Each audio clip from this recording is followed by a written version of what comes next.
Every 4 years, we typically see some new sports added to the Olympics.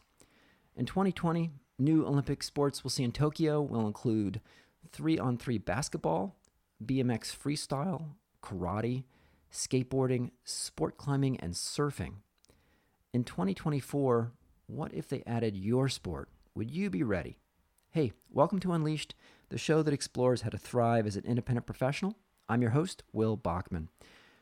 When I ask if you'd be ready to compete in your sport, I'm not talking about the physical activity that you do outside of work. I'm talking about the actual work that you do on your day job.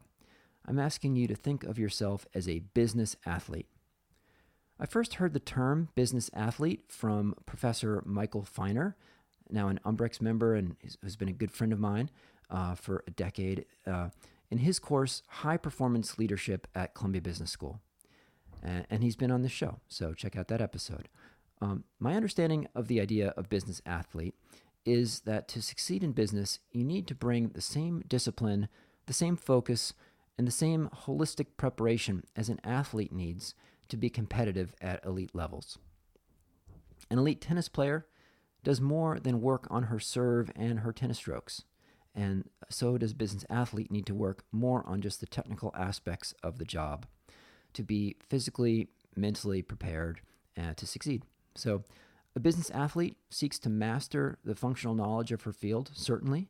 If she's a VP of marketing, she seeks to stay current on all the latest marketing technologies and digital marketing and social and so forth. But that's not all. To bring her whole self to the game, the business athlete stays physically fit. Flexibility, strength, cardiovascular fitness, because in long days at work, physical fitness supports mental alertness. She insists on getting enough sleep.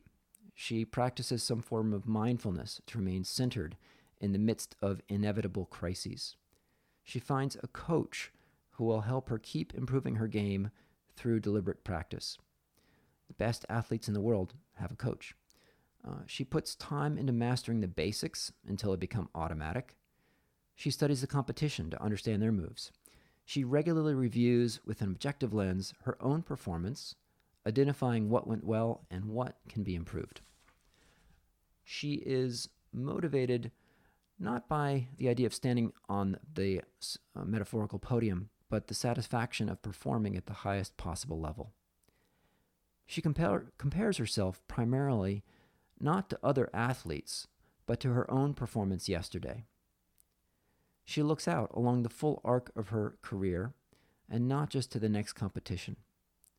She phases out from her life acquaintances who are a drag on her energy and rather than a contribution to it. Do you think of yourself as a business athlete? I'd love your thoughts on this episode. You can email me at unleashed@umbrex.com.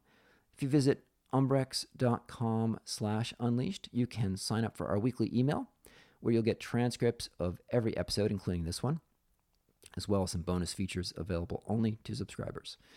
And I'd love it if you would share this on social media or share it with someone else if you thought the episode was thought-provoking. And once again, thanks for listening.